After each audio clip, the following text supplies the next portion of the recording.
Goeiemôre, is weer voorreg vanmôre om weer die woord te deel met julle. Ek het gisteroggend ook met julle gepraat, toe praat ek oor Genesis 11.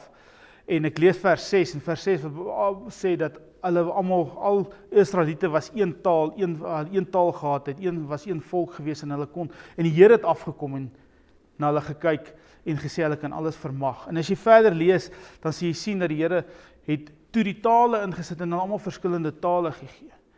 En dan dink jy by jouself, as hulle die vermoë gehad om alles te vermag, hoekom het die Here dit gestop? En ek vra die Here en ek sê, Here, hoekom sal jy so iets stop? En die Here vat my terug na vers 4 toe.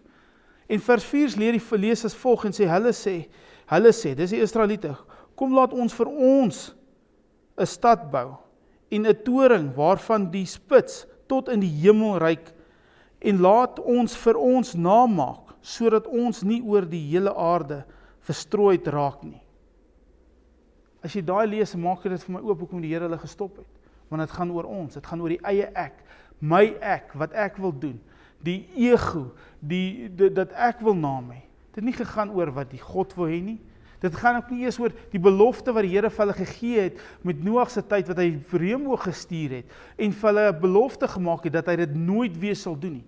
So hulle het twee goed gedoen. Een is hulle het nie ag gegee en vasgehou op die belofte wat God hulle gegee het van die reënboog en sê ek sal nooit weer so baie water oor die aarde stort nie. Dis die een ding, en die tweede ding het hulle eie egos, hulle eie ek het beheer gevat oor hulle. En ek dink in baie van ons lewens en dinge wat ons doen, gee God ons beloftes, maar ons hou nie vas aan nie, want dit is maklik in die begin, en later wanneer dit moeilik raak, wanneer dit nie meer vir ons so lyk nie, of wanneer ons daarvan vergeet, dan hou ons nie meer vas aan die beloftes wat God ons gee nie.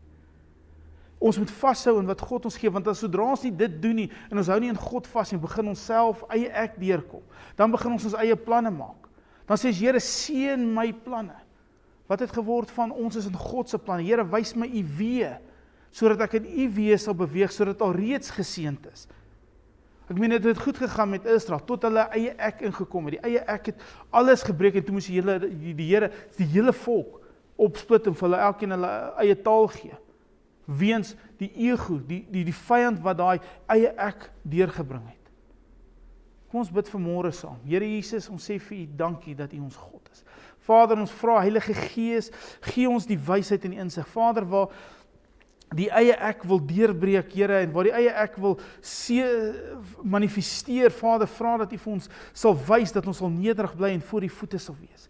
Vader, ek wil vanmôre kom en sê, Here Jesus, ek gee my lewe, my eie ek, my wese, oor aan die Vader, die Seun en die Heilige Gees.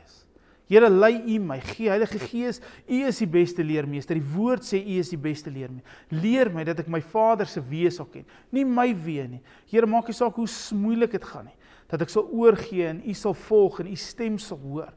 Here Jesus, ons sê vir u dankie vir u liefde, u beskerming, vir u leiding. Heilige Gees, ons sê dankie vir u teenwoordigheid. Elke dag, maak ons ore sensitief vir u stem. Daarvoor loof ons prys u daarvoor, Here Jesus. En ons sê vir u dankie. Amen.